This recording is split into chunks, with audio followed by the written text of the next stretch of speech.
Hi, and welcome to BIMI's last summer talk of, oh, no, I got confused. Anyway, thank you so much for coming.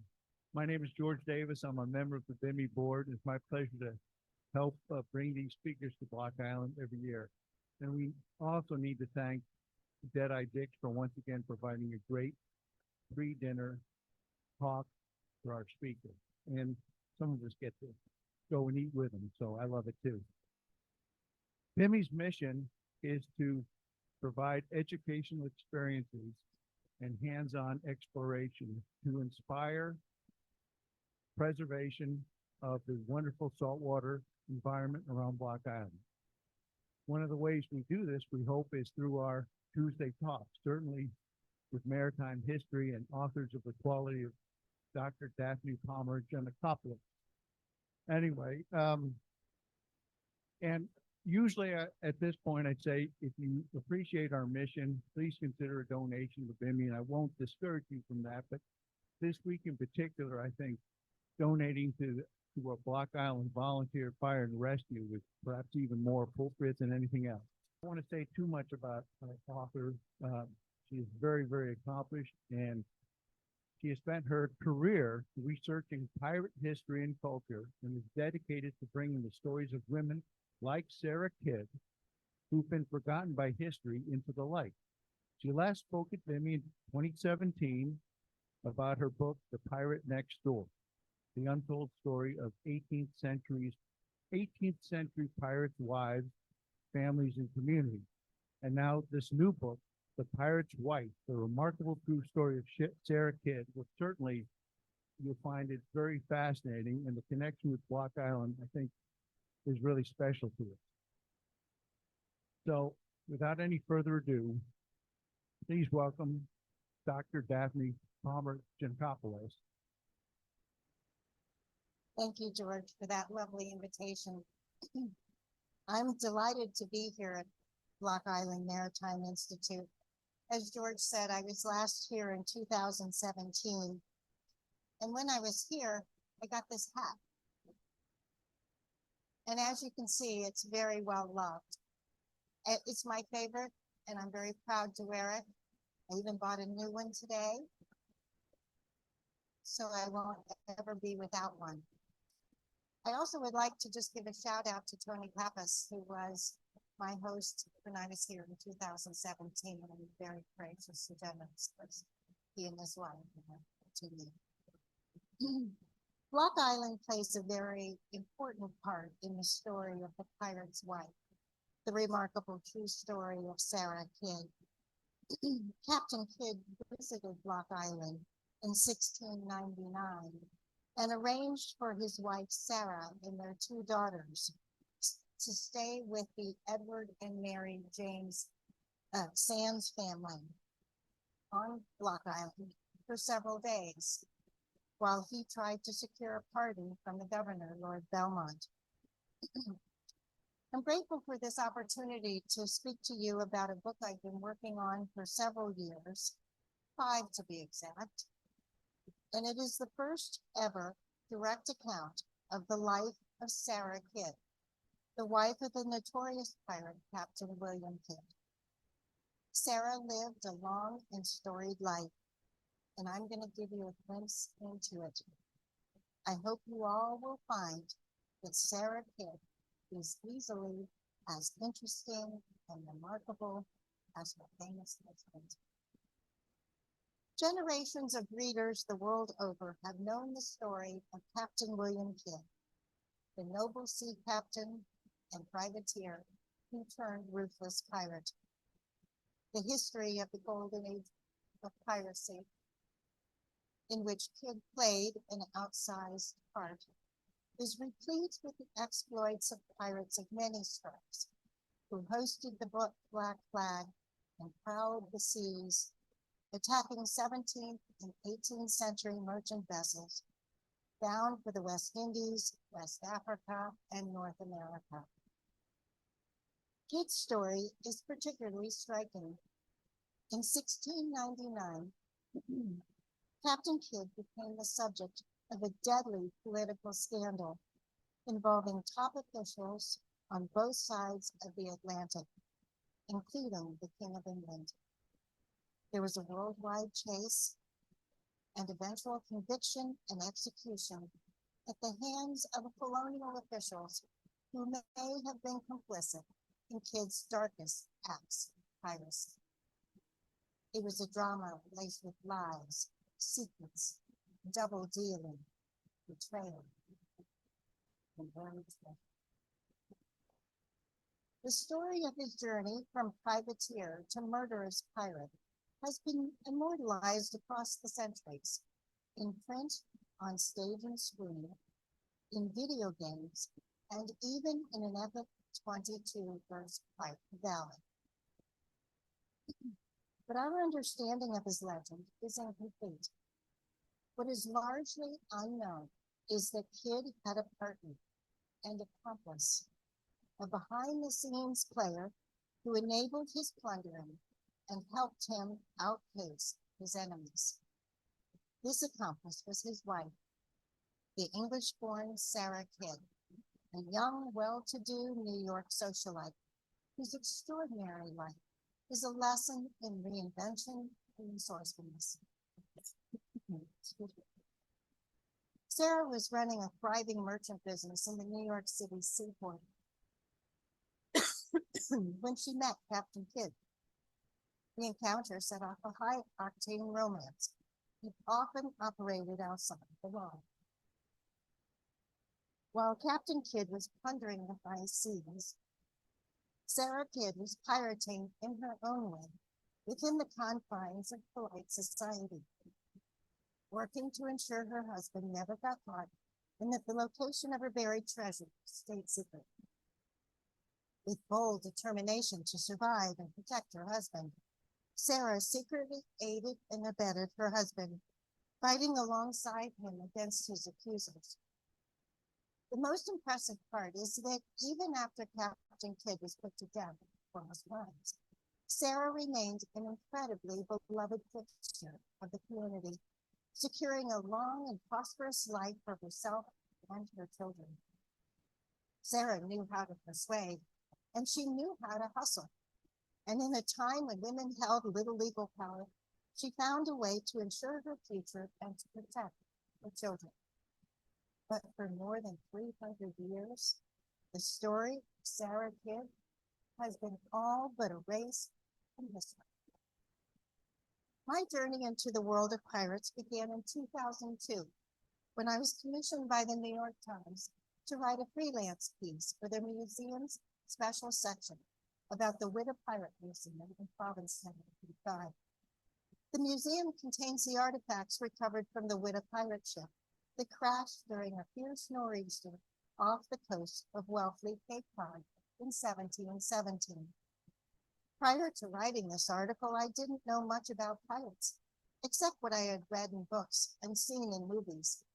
I thought all pirates had a pet parrot, like Long John Silver in Robert Louis Stevenson's Treasure Island, or looked like the handsome and fit Errol Flynn in the 1935 movie Captain Blood, or more recently walked, talked, and wore eyeshadow, like Jack Sparrow in the movies Pirates of the Caribbean. Looking at the everyday artifacts recovered from the pirate ship, silver coins, cutlery, pewter plates, a teapot with the shoulder blade of a pirate, pistols, cannon, navigational instruments, medical supplies, and even a size 5 shoe, leg bone, and silk stocking. I realized that these mythological figures were mere ordinary men. The legend of the Captain Samuel Bellamy and his love interest, Maria Hallett, told me that pirates had connections on land. They had families and communities that we don't know much about. My previous book, The Pirate Next Door, The Untold Story of 18th Century Pirates' Wives, Families, and Communities, delves into the inner lives of pirates, their faiths, human ties, and great loves. You'll hear about the wives, families, and communities of 4 pirate captains from the golden age of piracy, who were active from 1695 to 1720. One of the most remarkable things my research has revealed is the role women played in the lives of pirates, a much larger one than has been acknowledged in previous pirate literature. And you will see that behind many a pirate was a strong woman on land. Though pirates were active up and down the eastern seaboard of the United States and the Caribbean, I chose to focus specifically on 4 pirates who operated in New England. This area was a hub of pirate activity, and I chose 4 pirate captains in particular because they were all married, except Captain Bellamy, who hadn't attended, all interacted with each other at one point or another, because all of them were involved, in some cases quite actively involved, in the larger land-based community. These men are Samuel Bellamy of Cape Cod, Palgrave Williams of Block Island, William Kidd of New York, and Samuel Burgess of New York. And while I focus on these 4 men, my research included the lives of 80 married pirates. Their stories help craft a picture of the wider world of pirates and the surprising sense of community these men often shared. As I was writing The Pirate Next Door, I kept encountering evidence of this mysterious woman who seemed oddly on the periphery of the story of the notorious Captain Kidd.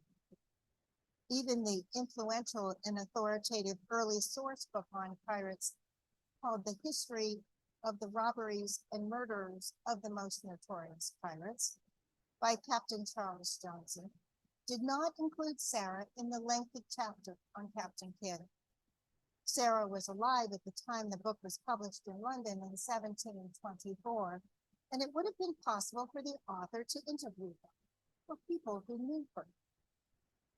It was finding Sarah's initials, SK, scratched on a colonial document at an archive in Boston. This started me on a thrilling journey to learn more about her. I would soon learn her initials marked the spot where love and love divine. To research Sarah's story, I had to use a variety of sources because women left little record of their affairs. Most women, including Sarah, could not write. Men owned all the property and exercised most of the legal rights of the time. I read the contextual history of pirates and of the time period to learn the political, economic, and the social events that shaped Sarah Kidd's life. I was able to find some important primary source documents of Sarah's, such as her petition to regain her seized property from the colonial governor, Lord Bellomont, and her last will and testament. Many of the ancient sources that I relied on were handwritten, and I spent 5 months transcribing over 250 of them to make them easy to work with. I visited archives in the places Sarah and Captain Kidd had been, including those in New York, Boston, and Rhode Island. I traced Sarah's steps in the surroundings she visited, especially in Manhattan, where she spent most of her life. I also found great resources in the Admiralty papers at the National Archives in London. I found a rich cache of letters that were in a sea chest in Captain Samuel Burgess's pirate ship when it was captured by a British privateer in 1699. The letters were in the pirate's mailbag and contained a few letters from Captain Kidd's crewmen aboard the Adventure Galley to their wives and the wives to their husbands. The letters were dated from 1695 to 1699, and they show that correspondence was conducted thousands of miles across the globe between Indian Ocean pirates and North American colonists, and that there was a successful and direct communication between New York and Madagascar and back again. No letters from Sarah or Captain Kidd were among these, and none have survived, but there is every likelihood that they communicated during their 3-year voyage. Through the Mariner's Mail Service, located on Ascension Island, a remote outpost in the Atlantic. A New York merchant captain trading with the pirates in Madagascar stopped for fresh supplies of turtle meat and dropped and collected the mail that was left under a rock with a hole in it behind the harbor. A letter from Sarah Horn, the wife of KIDD's crewman Jacob Horn, was especially helpful and informative. Writing from her home in Flushing, New York on June 5th, 1698, she told her husband, quote, "We hear abundance of flying news about you." This meant the word had spread from port to port, from ship to ship, and that there was trouble aboard the Untold. That trouble, we would later learn, was murder, mutiny, and piracy. To further understand the maritime world in which Captain Kidd was a part of, I attended a workshop at the National Archives and conducted research with scholars from the Prize Papers Project, a collaborative effort of the National Archives in Oldenburg, Germany, to research and categorize the thousands of yet unopened documents captured by the British in wartime in the 17th and 18th century. I examined trial records, depositions, personal correspondence, ship's logs, cargo inventories, and even a mariner's personal journal that was worn from wear in his front pocket. The manuscript room at the Library of Congress in Washington was a terrific resource, and Captain Kidd's own recorded statements gave strong evidence of his devotion to Sarah. Archivists and other historians I met were enthusiastic and helpful during my research, as was my loyal and devoted personal research assistant, a Cavalier King Charles named Jeremiah Higgins. Here he is, inspecting the galleys of the pirate's life. Unfortunately, there are no paintings of Sarah Kidd. She can't be seen that way. But in 1911, the artist Jean-Léon Jerome Fair created this painting of Captain Kidd in New York Harbor. The attractive, beautifully dressed woman with a lace fan holding Captain Kidd's hand on the deck of the ship is an interesting rendition of a woman who has captured Kidd's attention. One contemporary of Sarah's described her as lovely and accomplished, and the woman in this painting is certainly lovely.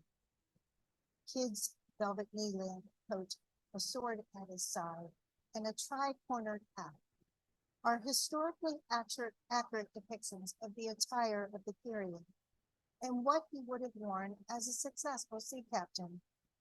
His gesture towards his lovely visitor, a suave, gentlemanly bow, and a warm clasp of her hand, fits with the charming demeanor he was known to display.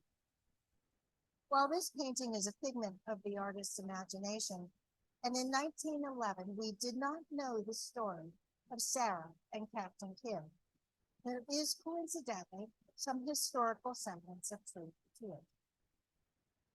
Born Sarah Bradley around 1670, the future pirate's wife arrived in New York from England with her widowed father and two brothers when she was 14 years old. At 15, she was married to one of the richest men in the colony, a much older, wealthy New York merchant named William Cox.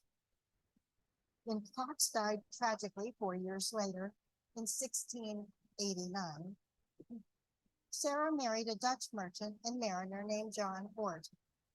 It was then that she met Captain William Kidd, a well-respected gentleman with whom she began a friendship. Captain Kidd was Sarah's third husband. Sarah was a twice-widowed 21-year-old, considered one of the most eligible and sought-after women in New York, when she and Kidd married just 2 days after her second husband's death. While the circumstances might appear suspect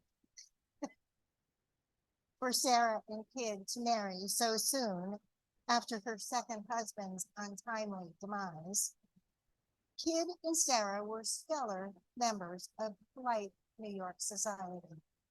They were New York's power couple, and no untoward behavior was ever proved. At the time of their marriage, the well-built, well-dressed 37-year-old seacat, who spoke with a hint of a Scottish accent, was one of the most respected men in Manhattan. He was a celebrated warfighter and a sought-after privateer. A privateer was hired by the government to legally plunder and seize enemy ships. He was a legal pirate. During wartime, the resources of warring countries were stretched to the limit, and privateers were extra hired hands who owned their own armed vessel and served as an auxiliary to England's navy. A privateer's assignment was detailed in a document called a letter of marque and reprisal. He had investors, and the captured prizes and cargo was shared with them. The captain and crew received a smaller proportion of the take. There was sometimes a fine line between a legal privateer and an outlaw pirate. Many a privateer, once out at sea and beyond the reach of the authorities, turned pirate to avoid having to share the loot. There were other reasons. Turning pirate was an attractive alternative for some men, especially those with wives and families, because pirates lived in a highly democratic, civilized society. They were well paid when the going was good. They were treated fairly. Pirates lived by a set of rules called articles, and each pirate had to sign his name, or if he could not write, leave his mark as an apprentice to join the crew of a pirate ship. With that commitment to be true to his fellow brethren of the coast, as they called each other, came benefits. Each pirate had an equal vote, and most were given an equal share of the booty. There was a form of health insurance, life insurance, and retirement benefits. The pirate community was designed to support and maintain the relationships on land while they were at sea. For example, if a pirate died in action, his share of the booty was smuggled halfway around the world and given to his family. Turning pirate was a risky and a dangerous choice, but for some men, a merry life in a short one was their motto. Sarah and Kidd's wedding took place in Manhattan on a rainy Saturday, May 16, 1691. It was a day of high drama and grisly 17th century justice. England was at war with France. Pirates were plundering the high seas, and two traitors, the self-appointed governor Jacob Leicester and his son-in-law Jacob Milborne, were hanged for treason against Queen Mary and King William in the public square. Sarah and Kidd attended the hanging after their wedding. A public hanging was an event everyone turned out for. It was a carnival-like source of entertainment. The stark contrast of the day, a love match and an execution, foreshadowed the dark drama that would be their life together. The Kidds lived in a mansion Sarah inherited from her first husband, located on the corner of Pearl and Hanover Street, in the Hanover Square neighborhood of Manhattan. The waterfront property faced a wall, now called Wall Street, in the financial district of Manhattan. Coincidentally, their home was just a few blocks from the offices of my publisher, Hanover Square Press, an imprint of HarperCollins. I like to think that Sarah had a publisher for me. Around 1692, Sarah gave birth to a daughter, Elizabeth, and in 1694, she had another daughter, little Sarah. During the colonial period, giving birth was a social and a bonding event where women looked after one another. Sarah's babies would have been born at home, in a separate area away from the main living quarters. Men were not involved in the birthing process, so Captain Kidd would have been busy somewhere else. It was the job of women, relatives, neighbors, friends, and elders in the colony to act as midwives to assist in the delivery. Special birthing linens were prepared and laid out. Sarah would have used a birthing stool, or perhaps a loved one held her upright and supported her as she progressed through labor. In the early stages, Sarah would have acted as the hostess of the festive occasion. There was an old English tradition for new mothers to serve browning cakes, a sweet, nutritious baked good made of spices, molasses, rum, apples, and carrots. And to go with it, brownie. As they waited for the blessed moment, the women would entertain themselves with gossip, jokes, and stories. In 1696, Captain Kidd was given a dream job, 2 privateering commissions from the King, William III.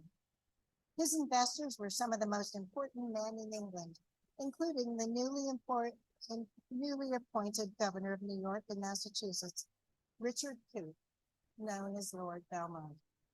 Belmont's complicated relationship with Kidd would lead to Kidd's tragic downfall.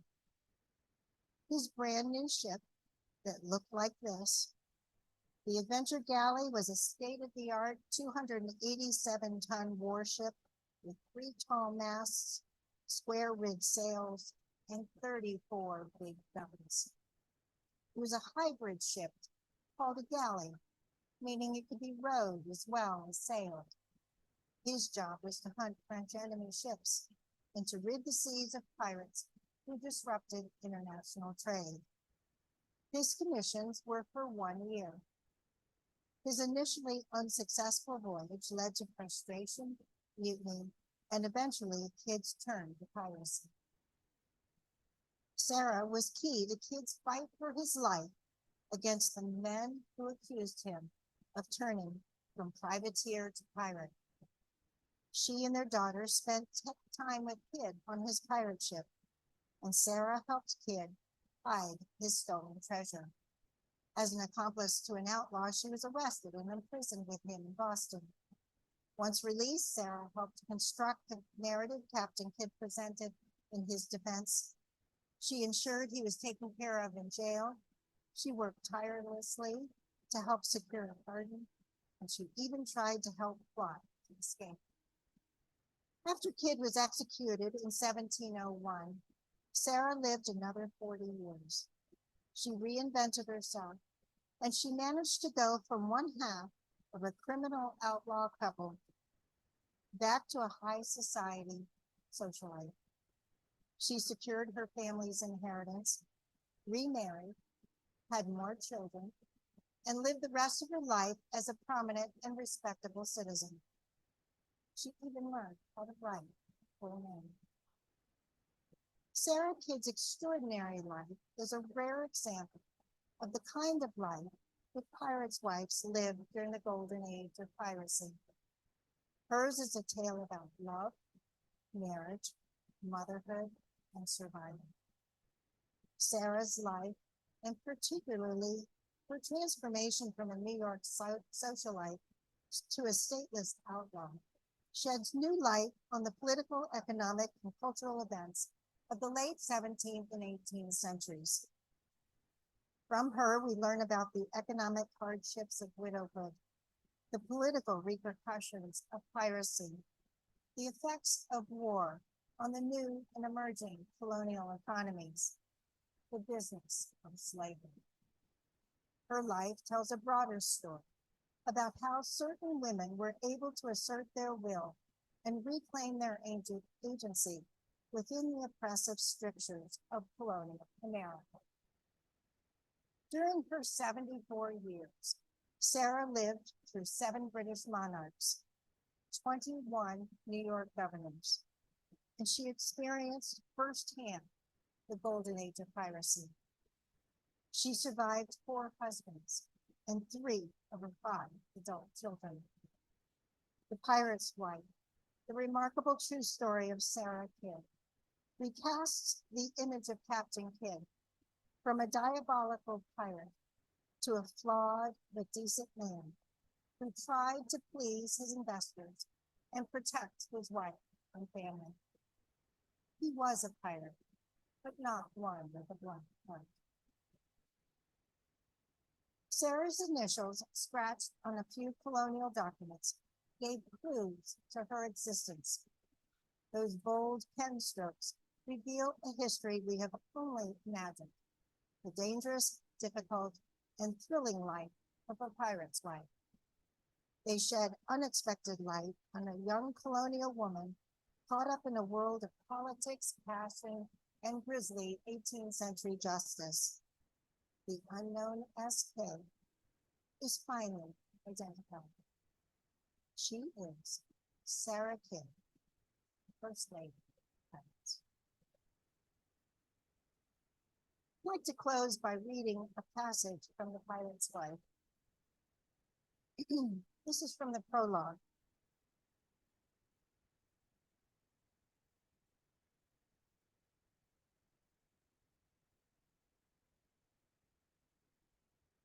Sarah Kidd lay in a weakened state in the bedroom of her Manhattan mansion. A highly contagious lethal disease raged through the colony, striking young and old, rich or poor, black and white. It was September 12, 1744, and the 74-year-old Sarah had first taken to her bed to get warm under her soft quilts and to rest her head on the goose-down pillows. Then the chills, fever, and the fatigue set in. She was nearly certain she had contracted a deadly disease everyone called diphtheria. As a precaution, she asked her family and friends to stay at a safe distance. She arranged for soft foods and a soothing drink made from the medicinal herbs in her garden to be left outside her bedroom door. Her mind wandered in a fever-induced haze. She closed her eyes and remembered herself in another time and place. She was a young woman with her husband, Captain William Kidd, on his pirate ship, the St. Antonio, a vessel laden with gold, silver, and jewels. As his closest confidant, she learned he buried some of his stolen treasure for safekeeping, and he described to her where it was hidden. She was not to tell so. For more than 40 years since his death in 1701, Sarah, the pirate's wife, kept his secret safe. Not even her 5 children knew. She alluded to it in her will, noting that she had assets in the city of New York and elsewhere. She did not identify elsewhere. Sarah worried about the consequences if her children were caught with stolen pirate loot. Her strong instincts told her it was best to leave well alone. As she thought back over her life, not all her memories were fond ones, especially the time when she was a pirate's wife. But now the memory of the hardships and the heartbreak had softened, and Sarah wouldn't have traded it for anything. She felt proud, very proud, to have been a pirate's wife, and she wore the title as a badge of honor. Sarah repeated a prayer as her condition worsened. Almighty God, have mercy on my soul, and pardon and forgive me all my sins and offenses, so that I may, after this miserable life, arise with our Savior, Jesus Christ. She became delirious from the fever and shook uncontrollably. The sheets were soaked with her perspiration. Still, the thought of that secret weighed on her, as well-kept secrets often do. As she prayed for forgiveness, she may have thought it was time to identify elsewhere. To her 3 children who paced downstairs in the sitting room, It wasn't long before Sarah developed a sore throat that felt like a razor when she swallowed. She tried to speak, but it hurt so much she could only whisper. Her daughter, Elizabeth Kidd Troop, peeked through the keyhole to check on Sarah. The once vigorous woman now appeared very small among the many furnishings and tasseled curtains. She looked pale in her white cotton bedclothes and so frail, lying on her side facing the door. Elizabeth saw her mother's lips moving, mouthing words, but she could not hear them. She strained through the keyhole to hear what she might be whispering. Sarah called for her brothers, William and Henry, who had stepped outside on the front stoop that faced the harbor. The cry of the seagulls seemed to signal the alarm. Elizabeth told them to hurry. Each took a turn at the keyhole, looking and listening. Sarah's breathing was loud and strained as she gasped for air. The three of them looked at each other with tears in their eyes when the room fell quiet. There was not a sound, not even a whisper. For over 300 years, treasure hunters have scoured the North American eastern seaboard, trying to find where Oscar is. That secret was with Sarah, buried in the churchyard of Trinity Church, Boston. Thank you. Thank you. I'd be happy to take questions as long as they're not too long. Yes. She inherited the mansion from her first husband. After Captain Kidd was tried, convicted, and executed, her mansion, all her belongings, and all her assets, and she and Captain Kidd had several properties, were all taken, and she was destitute. It was Queen Anne who restored her to all her belongings, and she regained her mansion. Yes. That was a letter from Sarah Horn, one of the pirates' wives. The letter of Mark. Is that what you mean? So that was written by the king in beautiful calligraphy, the big document with the big W in this letter. Yes, that was written either by the king or the king's scribe. Great question. Yes. Yes. I said at the beginning that Captain Kidd had arranged for Sarah to meet him. When Captain Kidd had been gone for 3 years, he returned from the Indian Ocean, went back to New York, asked his attorney to contact Sarah, and made arrangements for her to secretly rendezvous here on Block Island with Edward and Mary Sands of the James Sands family. And that's where she stayed for a couple of days. Captain Kidd came here before she arrived and deposited a cannon on the front lawn of the Sands home, with it pointing towards the harbor in case anyone got any ideas without harming his wife and children. So Block Island was very, very important. It was their reunion. She then left Block Island with Mary and Edward Sands and got on his pirate ship, the St. Antonio, and went to Block Island, and that's where he buried some treasure. It was eventually dug up and returned to the governor, and eventually went to London and became part of Greenwich Hospital after his execution. Yes. So I believe you're referring to Captain. Thankfully, I know my grandson gave me his cold.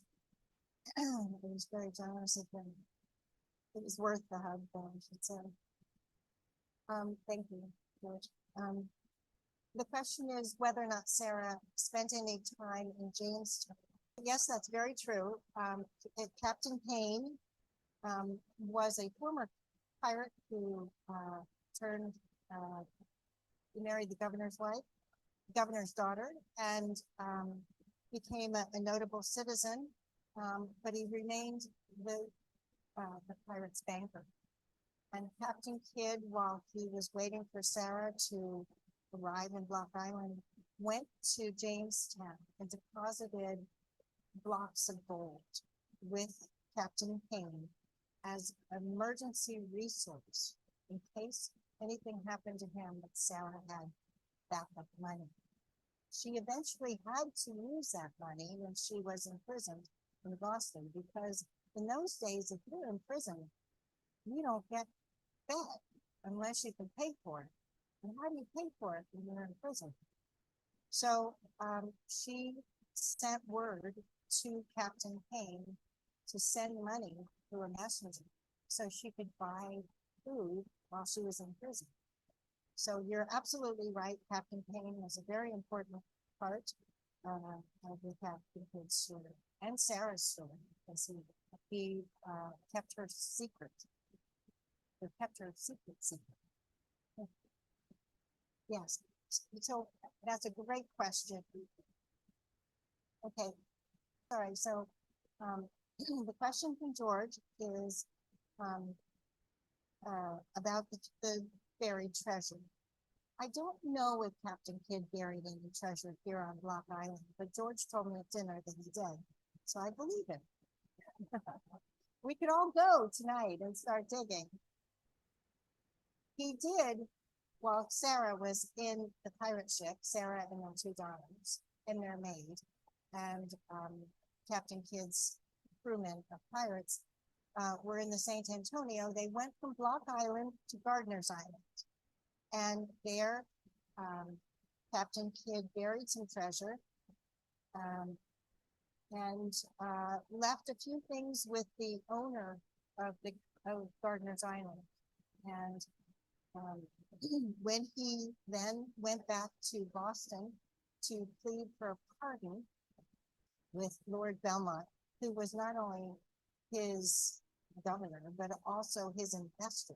So it was a complicated relationship, and Lord Bellomont had lured Captain Kidd into Boston, assuring him that he would give him a pardon, and Captain Kidd believed him, although not totally, because he did unload all his treasure with different people who came to the ship and unloaded that and then buried some at Gardiner's Island.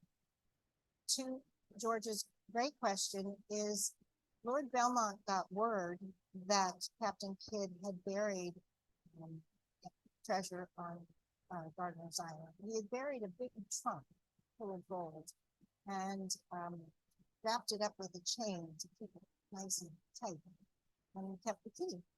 And he then, when Captain Kidd had to admit that there was treasure on Gardiner's Island, he had to tell the governor where it was, and which he did, because he was in prison at this point. He had no choice.